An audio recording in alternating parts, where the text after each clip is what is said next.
Hello guys, कैसे हो आप सभी। उम्मीद करता हूँ ठीक हो गए आप सभी। दोस्तों, आज हम सीखने वाले हैं सोशल ऑब्जेक्टिव। मतलब हम जब एक बिजनेस करते हैं तो बिजनेस करने का हमारा जो सोशल ऑब्जेक्टिव होता है वो क्या होता है। आपने देखा था इससे पहले वाली वीडियो में, बिजनेस करने का हमारा ऑब्जेक्टिव होता है, पहले आपने देखा इकोनॉमिक ऑब्जेक्टिव, कि हमारा इकोनॉमिक ऑब्जेक्टिव क्या है। भाई पैसा कमाना है, कस्टमर को बनाना होता है, ठीक है ना, नए नए इनोवेशन करना होता है, ये हमारा ऑब्जेक्टिव था। लेकिन आज हम सीखने वाले हैं हमारा सोशल ऑब्जेक्टिव क्या है, कि हम पैसा भी कमाएं, हम इनोवेशन भी करें, हम लोग कस्टमर भी बनाएं, और दोस्तों हम लोग सोशल मतलब समाज सेवा भी करते हैं। कैसे कर सकते हैं, यहाँ पर 4 पॉइंट लिखे, 4 पॉइंट समझते हैं। अब देखना, आपको चलिए बता कि एक बिजनेसमैन भी सोशल सर्विस करता है और मैं भी सोशल सर्विस कर रहा हूँ, मैं भी सोशल ऑब्जेक्टिव फुलफिल कर रहा हूँ। Business is established in society and it is an important part of society. Business कहाँ पर एस्टेब्लिश होता है? एक सोसाइटी के अंदर। ये बहुत इंपॉर्टेंट पार्ट माना जाता है सोसाइटी का। अगर आप किसी सोसाइटी के अंदर एक आप बिजनेस को कर रहे हो तो आपकी जिम्मेदारी बनती है उस सोसाइटी के लिए भी आप कुछ करो। सर हम माल बना के बेच तो रहे हैं, और क्या करें बताओ। अरे भैया ठीक है, माल बना के बेच रहे हो, पैसे तो कमा रहे हो, फिर तुम्हारा कुछ और भी ऑब्जेक्टिव बनता है, तुम्हारा कुछ और भी सोशल ऑब्जेक्टिव है जो आपको पूरा करना चाहिए। सर क्या क्या होता है भाई, बता रहा हूँ, चिंता मत करो, बता रहा हूँ। So if business performs it's functions in society, अगर आप लोग कुछ भी काम कर रहे हो सोसाइटी के अंदर रह के कर रहे हो, then it should not forget its responsibilities. फिर आपको ना आपकी कुछ रिस्पॉन्सिबिलिटीज आपको भूलनी नहीं है टुवर्ड सोसाइटी के लिए। The important social objectives of business R S follow. कुछ इंपॉर्टेंट जो ऑब्जेक्टिव दे रखे हैं आपको, ये नीचे दे रखे हैं 4। ये हमारे इंपॉर्टेंट 4 ऑब्जेक्टिव हैं। होने को देखो और भी काफ़ी सारे हो सकते हैं, लेकिन आप पहले ये 4 ही जान लो, काफ़ी है, ठीक है। अगर आपको लगता है कि कोई और भी ऑब्जेक्टिव है हमारे सोशल, तो आप लोग बताना नीचे मुझे कमेंट बॉक्स में, मैं उसको नेक्स्ट ईयर हमारे सीरीज में कवर करूँगा, ठीक है। पहले हमारा ऑब्जेक्टिव होता है सोशल, हाई क्वालिटी गुड्स देना बच्चों को, समाज को हाई क्वालिटी गुड्स देना, फेयर प्राइस पे देना।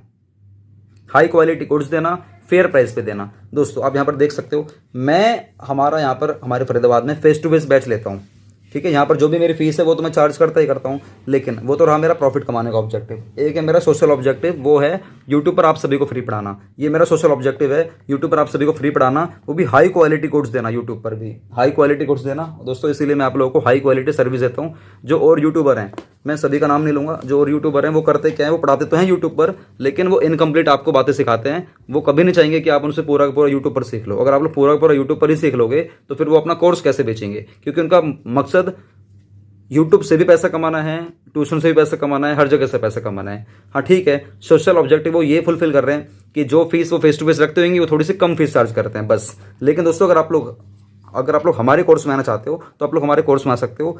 हमारी हाई क्वालिटी गुड्स हमारे यहाँ पर भी है, हाई क्वालिटी जो हमारी सर्विस है वो यूट्यूब पर भी है, और हमारी फेस टू फेस क्लास में भी है, और हमारी जो वर्चुअल क्लास है यूट्यूब पर, जो हमारी वर्चुअल क्लास लगती है, जो बच्चे हमारी क्लास को लेना पसंद करते हैं, जो हमारे भारत भर में कहीं से भी हैं, दोस्तों हम उनको हाई क्वालिटी सर्विस देते हैं, बहुत ही फेयर प्राइस पे, इतना ज़्यादा फेयर प्राइस पे कि कोई भी बच्चा उस पैसे को दे सकता है और हमारे पूरे 1 साल के कोर्स में ऐड हो सकता है। अगर आप लोग चाहते हो हमारे कोर्स में ऐड होना तो आप लोग मुझे मेरे नंबर पर 8447704343 आप लोग मुझे इस नंबर पर व्हाट्सएप पर हाई करके भेज देना। अगर आप लोग हमारे फ्री वाले ग्रुप में ऐड होना चाहते हो, और अगर आप हमारे पेड वाले ग्रुप में आना चाहते हो जहाँ पर थोड़ा सा अमाउंट पे करना होगा, डायरेक्ट आप मेरे नंबर पर कॉल कर सकते हो फिर, ठीक है। हाई क्वालिटी गुड्स देना, फेयर प्राइस पे देना, ये हमारा सोशल ऑब्जेक्टिव माना जाता है। The first social objective of business is to provide better quality product at reasonable price and in proper quantity on continuous basis. Proper quantity में दूं और लगातार दूं, प्रॉपर क्वांटिटी में दूं और कंटिन्यूस बेसिस पे दूं हमारे कंज्यूमर्स को। The business man must not indulge. Sir indulge क्या होता है? इंडल्ज मतलब होता है लगना इन अडल्ट्रेशन। मैं कुछ अडल्ट्रेशन ना करूं यार। जो बिजनेसमैन है ना, अगर आप लोग सोशल ऑब्जेक्टिव कर रहे हो तो आपका ऑब्जेक्टिव ये होना चाहिए कि आप लोग अपने कस्टमर को ना एडल्ट्रेशन ना करें, मतलब उसके अंदर कुछ बेवकूफ़ ना बनाएं। जैसे दूध वाले करते हैं, एडल्ट्रेशन कर देते हैं, मिठाई वाले एडल्ट्रेशन कर देते हैं, टीचर भी एडल्ट्रेशन कर देते हैं आजकल। टीचर कैसे करते हैं? टीचर ऐसे करते हैं कि मतलब बोला जाता है आजकल छोटे मोटे ट्यूशनों में क्या होता है कि हम लोग मंडे टू सैटरडे पढ़ाएंगे, और बीच में 2 दिन छुट्टी दे देते हैं, कभी 3 दिन की दे देते हैं, कभी कुछ काम हो रहा है, कभी कुछ काम हो रहा है, कभी कुछ गलत काम हो रहा है, कभी कुछ हो रहा है, कभी कुछ हो रहा है, सो बोलते हैं एडल्ट्रेशन। तो ये सब चीज़ नहीं करनी चाहिए। ये होर्डिंग भी नहीं करनी चाहिए। सर होर्डिंग क्या होता है? होर्डिंग मतलब जमाखोरी। जो हमारे बिजनेसमैन हैं, कई लोग जमाखोरी कर लेते हैं, मतलब एक ही माल को इकट्ठा कर करके ना स्टोर कर लेते हैं, फिर रेट बढ़ा के माल बेचते हैं। तो दोस्तों जब आप रेट बढ़ाकर ही माल बेच रहे हो तो आप समाज की सेवा कहाँ कर रहे हो? आप तो सोशल ऑब्जेक्टिव पूरा कर ही नहीं रहे हो। तो आपको होर्डिंग भी नहीं करनी, आपको माल में मिलावट भी नहीं करनी, एडल्ट्रेशन नहीं करनी, आपको होर्डिंग नहीं करनी, मतलब एक ही आपको जमाखोरी नहीं करनी है, आपको जमा करके माल इकट्ठा करके रेट हाई करके नहीं बेचना है। And should provide the required goods in proper quantity. आप कस्टमर को जो भी उसकी रिक्वायर्ड गुड्स, जो भी उसकी वांट्स, आप उसको दो, प्रॉपर क्वांटिटी में दो हमारे कस्टमर्स को, ठीक है ना। मोर ओवर उसी के साथ साथ ही should not involve himself in profiteering. Profiteering में भी अपने आप को इंडल्ज नहीं करेगा। प्रॉफिटरिंग मतलब होता है कोई मुनाफाखोरी या कोई सट्टेबाजी। मुनाफाखोरी मतलब ये कि कोई चीज़ ऐसी है जिसका प्राइस जैसे कि होता क्या है, दूध की थैली 30 रुपये की आती है, तो हमारे यहाँ पर कोई 31 रुपये चार्ज करता है, कोई 32 रुपये चार्ज करता है। हम कहते हैं 30 रुपये लिखा हुआ है, वो कहते हैं भाई ले रहा है तो ले वरना मत ले। क्योंकि दूध में क्या होता है, मात्र दूध की थैली में 20 पैसे 30 पैसे 40 पैसे ही बचते हैं। उतने की तो भैया वो अपने इलेक्ट्रिसिटी लगा देता है, जहाँ पर वो दूध को स्टोर करता है फ्रिज में, उतने की तो उसकी इलेक्ट्रिसिटी लग जाती है, तो क्या पैसा कमाएगा। इसलिए वो 1-2 रुपये ना ऊपर करके लेते हैं। तो मैं ये नहीं कह रहा कि वो गलत कर रहे हैं। आप कहोगे सर अभी तो बोल रहे थे आप सर गलत करते हैं वो, बट गलत करते हैं ठीक है, लेकिन दोस्तों उसमें कमाई नहीं है ना, मात्र 10-20 पैसे की है। अब मैं तो या तो कह रहा हूँ उन दुकानदारों को समझाता हूँ कि तुम दूध बेचना ही बंद कर दो, फिर जो कंपनी है ना अपने आप ही तुम्हारा रेट बढ़ा देगी। मतलब जिसमें आपको मार्जिन 20 पैसे का हो ना, अपने आप 1 रुपये 2 रुपये का होने लग जाएगा। आप लोग उस कंपनी का माल ही मत बेचो, ये तरीका होता है, पर वो लोग मानते ही नहीं। अब क्या करें बताओ, 31 रुपये लेते हैं, वो घर में दूध लाना भी जरूरी है, तो हमें 31 रुपये देने पड़ते हैं, क्योंकि हर जगह समाज में पूरी जगह 31 रुपये का है फिर वो, जबकि हमारे पे 30 रुपये है। हमारे पास अधिकार होता है, हम लोग उनके ऊपर केस कर सकते हैं, पर हम लोग समाज की वजह से करते नहीं कि यार हमारे आसपास ही रहता है, भैया जान पहचान से 15-20 साल से देख रहे हैं, क्या केस करें। तो वही हम लोग शोषण के शिकार होने वहीं से स्टार्ट हो जाते हैं। आपको आवाज़ उठानी चाहिए, ठीक है ना।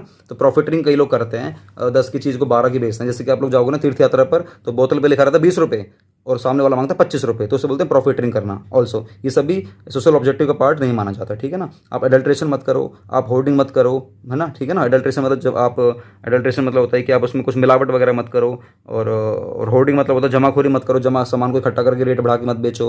आप प्रॉफिटरिंग मत करो, मतलब प्रॉफिटरिंग मतलब होता है कि आप कोई मतलब मुनाफाखोरी मत करो कि 20 की चीज़ को आप 25 में करके बेच रहे हो। तो ये सभी हमारे मतलब एविल्स माने जाते हैं, मतलब बहुत ज़्यादा ये एविल हैं, मतलब बुराइयाँ हैं, ये दुश्मन है हमारे समाज की, ठीक है ना।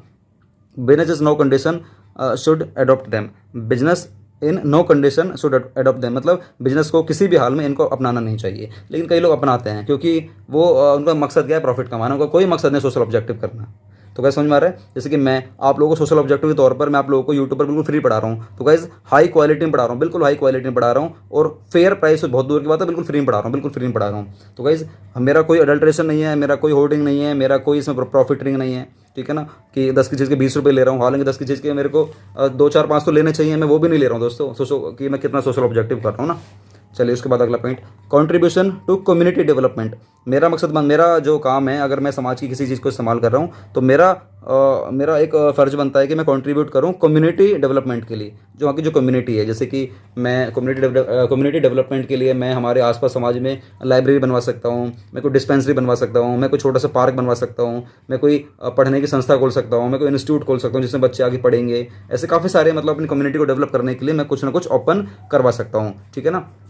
जैसे कि business should contribute something to the society where it is establish. जहाँ पर वो एस्टेब्लिश है बिजनेस, वहाँ पर उसको अपनी सोसाइटी के लिए कुछ ना कुछ कंट्रीब्यूट करना चाहिए। जैसे कि लाइब्रेरी खुलवा दो, डिस्पेंसरी खुलवा दो, एजुकेशनल कोई इंस्टीट्यूशन खुलवा दो, और सर्टेन कंट्रीब्यूशन, सर्टेन ये कुछ तो है, थोड़ा बहुत तो है ना, which a business can make and help in the development of the community. Community development के लिए हम लोग उसके लिए कुछ ना कुछ तो कंट्रीब्यूट कर ही रहे हैं भाई, ठीक है ना। उसके बाद fair return of investor, fair return of investor, fair return to investors.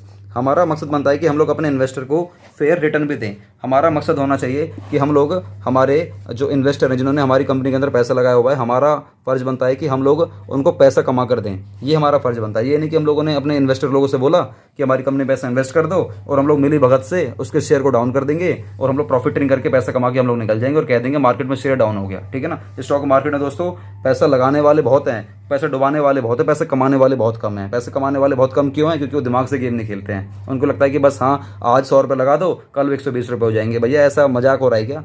ऐसे तो फिर दुनिया अमीर हो जाएगी, फिर दुनिया दुकान क्यों करेगी, ठीक है ना। ऐसे स्टॉक मार्केट पे भरोसे पे बिल्कुल मत रहो। Fair return to investors. Nowadays the size of business has expanded so much. आजकल जिस भी दुकान को देखोगे, जिस भी देखोगे बिजनेस को बढ़ते जा रहा है, फैलते जा रहा है। That instead of a few persons owning it, instead of few person owning it, owning मतलब मालिक, जबकि कुछ ही लोग उसके मालिक होते हैं।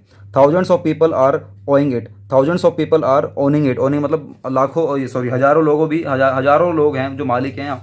बिजनेस में जाओगे देखना हजारों लोग मालिक होते हैं। भाई मान लीजिए मेरा एक छोटी सी कंपनी है, मेरी कंपनी के शेयर को 1000 लोगों ने खरीदा हुआ है, तो 1000 के 1000 हमारी क्या बन जाएंगे? कंपनी के share holder.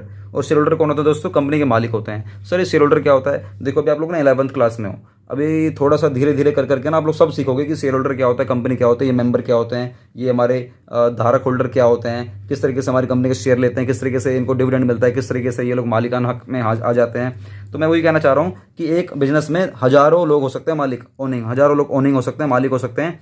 Many people purchase the shares of company, बहुत सारे लोग उस कंपनी के शेयर को परचेज करते हैं। The business is operated by the money, जो बिजनेस ऑपरेट करता चलता है ना, मनी से ही चलता है। इन्वेस्टेड बाय शेयर होल्डर, जो पैसा शेयर होल्डर लोग लगाते हैं उसके अंदर। शेयर होल्डर्स एक्सपेक्ट करते हैं, उम्मीद जताए रखते हैं उनको अच्छा डिविडेंड मिलेगा। सर डिविडेंड क्या होता है? डिविडेंड मतलब प्रॉफिट मिलेगा उनको। डिविडेंड क्या होता है बाद में बताऊंगा, लेकिन डिविडेंड समझ लो प्रॉफिट में हिस्सा मिलता है उनको for the investment they have made, जो उन्होंने इन्वेस्टमेंट करे ना उसके बदले में उनको कुछ ना कुछ फायदा मिलता है। The objective of business should be to fulfil this expectation of share holder, हमारे बिजनेस का एक ये भी ऑब्जेक्टिव होना चाहिए सोशल, कि मैं उनके एक्सपेक्टेशन पे खरा उतरूं और उनके एक्सपेक्टेशन को पूरा करूं जो भी वो एक्सपेक्ट कर रहे हैं हमारे बिजनेस से। ठीक है, 3 पॉइंट हो गए। मेरा सोशल ऑब्जेक्टिव बनता है एक, पहला ये कि मैं हाई क्वालिटी का माल बेचूं और कम से कम प्राइस में बेचूं। दूसरा, मैं हमारे समाज के लिए कुछ ना कुछ कम्युनिटी के लिए डेवलपमेंट करूं, जैसे लाइब्रेरी खुलवा दूं, डिस्पेंसरी खुलवा दूं, एजुकेशनल कोई इंस्टीट्यूशन खुलवा दूं, कोई स्कूल खुलवा दूं, कोई पार्क खुलवा दूं, कुछ भी हो सकता है। उसके बाद मैं हमारे इन्वेस्टर का, मैं हमारे कस्टमर का ध्यान रखूं कि किस तरीके से वो हमारे से फ़ायदा ले सकते हैं। अगर आप लोग ये सोच रहे हो कि एम्प्लॉयमेंट, जो हमारे इन्वेस्टर लोग हैं हमारी कंपनी पैसा लगा दें और हम लोग शेयर को डुबा देंगे और उनके पैसे को हम लोग खुद ही खा जाएंगे, तो दोस्तों इसका मतलब ये कि आप लोग प्रॉफिटरिंग कर रहे हो, आप लोग अडल्ट्रेशन कर रहे हो, जो कि हमारे सोशल ऑब्जेक्टिव के एविल माने जाते हैं, एविल्स ऑफ सोसाइटी माने जाते हैं। आपको ऐसा नहीं करना चाहिए। कई लोग करते होंगे, मुझे नहीं पता इस लाइन के बारे में, इसलिए मैं इस चीज़ के ऊपर बात नहीं करूंगा। जिस चीज़ के बारे में मुझे ज़्यादा जानकारी है वही इस चीज़ को मैं ओपनली ठोक कर बोलता हूँ, मतलब डंके की चोट पर। ठीक है ना। अब ये पॉइंट रह गया प्रोवाइडिंग एम्प्लॉयमेंट। हमारा एक ऑब्जेक्टिव ये भी होता है कि हम लोग एम्प्लॉयमेंट प्रोवाइड कर सकें। Now a days employment is the biggest problem of society. ये हमेशा, ये लाइन तो हमेशा जिंदगी भर आपको देखने को मिलेगी, जिंदगी भर देखने को मिलेगी। Now a days employment is the biggest problem of society, जिंदगी भर आपको लाइन हमेशा, इस पे कभी काम करा ही नहीं जा सकता। ठीक है ना, ये हमेशा, ये लाइन तो फिक्स कर लो, ये बुक में हमेशा डाल देनी चाहिए। The objective of business should be to eliminate this problem.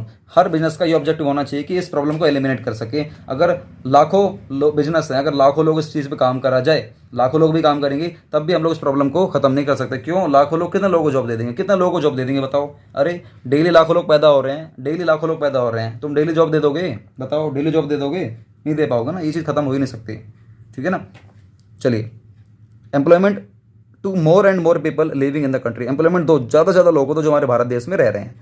Handicapped and disabled people should be given extra care. जो हैंडीकेप्ड हैं या जो डिसेबल्ड है ना, इनको ज़्यादा एक्स्ट्रा केयर देनी चाहिए, इनको सबसे पहले प्रायोरिटी बेस पे रखा जाना चाहिए। लेकिन ऐसा नहीं होता है। ठीक है ना। अगर आप लोग, अगर किसी रिसेप्शन पे अगर आपको किसी को रखना है, एक लड़का है वो हैंडीकैप है, नहीं रखोगे। एक बिजनेसमैन एक किसी हैंडीकैप लड़के को, ये लड़के को नहीं रखेगा।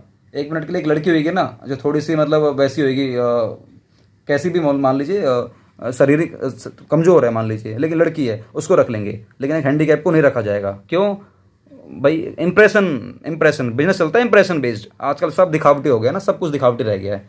तो गाइस चिंता मत करो, आप सभी हैंडीकैप्ड वाले मेरे प्यारे भाइयों बहनों और जो डिसेबल्ड हैं, चिंता मत करो। मैं भी डिसेबल्ड ही हूँ, हैंडीकैप्ड तो नहीं हूँ, लेकिन डिसेबल्ड हूँ कई सारी चीज़ों की वजह से।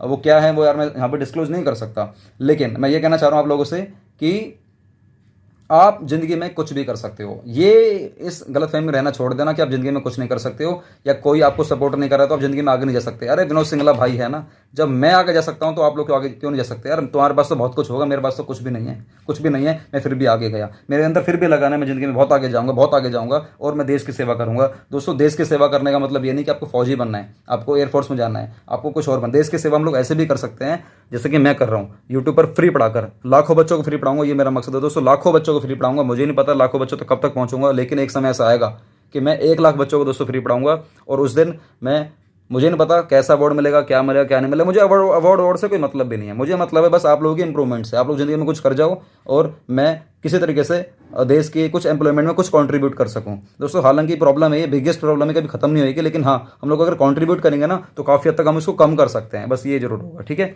तो गाइस, आपको वीडियो कैसे लगी, वीडियो को लाइक करके बताएं, शेयर करके बताएं, कमेंट करके बताएं। और आप लोगों के लिए क्वेश्चन ये है कि आप लोग नीचे बताओगे कॉमेंट बॉक्स में कि आप क्या सोचते हो कि बिजनेस के और क्या क्या सोशल ऑब्जेक्टिव हो सकते हैं। आपने देखा हाई क्वालिटी का माल बेचेंगे, कम से कम रेट में होना चाहिए, वो हमारे आसपास की सोसाइटी के लिए कुछ बढ़िया बढ़िया काम कर देगा, लाइब्रेरी खोल देगा, डिस्पेंसरी खोल देगा, स्कूल खोल देगा, पार्क खोल देगा, वो अपने इन्वेस्टर का ध्यान रखेगा, उनको प्रॉपर टाइम पर डिविडेंड देगा, रिटर्न देगा, अच्छा रेट ऑफ इंटरेस्ट रिटर्न देगा। ये सब भी हमारे ऑब्जेक्टिव होते हैं और हम लोग हमारे देश में, हमारे अपने समाज में लोगों को जॉब वगैरह देंगे जिससे कि वो अपनी ज़िंदगी में कामयाब हो जाएंगे। तो ये सब भी आप लोगों ने देखे। अच्छा, मुझे बताना नीचे कमेंट बॉक्स में कि क्या और भी कोई सोशल ऑब्जेक्टिव हो सकते हैं क्या? सोचो, दिमाग लगाओ, मुंह में पेंसिल डालो, ऐसे इस तरीके से डालो, ऐसे करके ना पेंसिल डालो मुंह में, सोचो। आप ऊपर आसमान में देखो, पेंसिल डालो मुंह में, सोचो, दिमाग हिलाओ, दिमाग की बत्ती जलाओ कि यार हाँ हाँ, सोशल ऑब्जेक्टिव हम लोग ऐसे ऐसे भी पूरा कर सकते हैं। एक बताना टीचर के लिए, बताना टीचर के लिए, एक टीचर किस तरीके से सोशल ऑब्जेक्टिव पूरा कर सकता है। एक टीचर के लिए बताओ, एक लॉयर के लिए बताओ, एक डॉक्टर के लिए बताओ, एक सीए के लिए बताओ, और इन चारों के लिए बताओ कि आप क्या सोचते हो कि ये अपने सोशल ऑब्जेक्टिव किस किस तरीके से और पूरा कर सकते हैं, बताना। जो सबसे ज़्यादा पॉइंट बताएगा दोस्तों इस महीने के अंदर, इस महीने के अंदर मतलब ये है कि जुलाई महीने के अंदर जो सबसे ज़्यादा पॉइंट लिख के बताएगा दोस्तों, मैं उसको कुछ गिफ्ट दूंगा। वो गिफ्ट क्या होगा मुझे पता है, आपको ऐसे नहीं बताऊंगा। अगर आपको जानना है तो आपको पहले नीचे कमेंट बॉक्स में कम से कम 5 6 7 8 पॉइंट बताने होंगे। डॉक्टर के लिए अलग बता दो, टीचर के लिए अलग बता दो, लॉयर के लिए अलग, सीए के लिए अलग, सीएस के लिए अलग, सीएमए के लिए अलग, जिसके आपके बारे में बताना चाहोगे बताओ। जिसके सबसे ज़्यादा पॉइंट आएंगे, अच्छे अच्छे पॉइंट आएंगे दोस्तों, उसको मैं सिलेक्ट करूंगा और कुछ मैं प्राइज़ देने वाला हूँ इस बार, पक्का दूंगा। ठीक है ना, 1 अगस्त को मैं प्राइज़ दूंगा। वो क्या होने वाला है देखते हैं, कौन जीतने वाला है इस बार।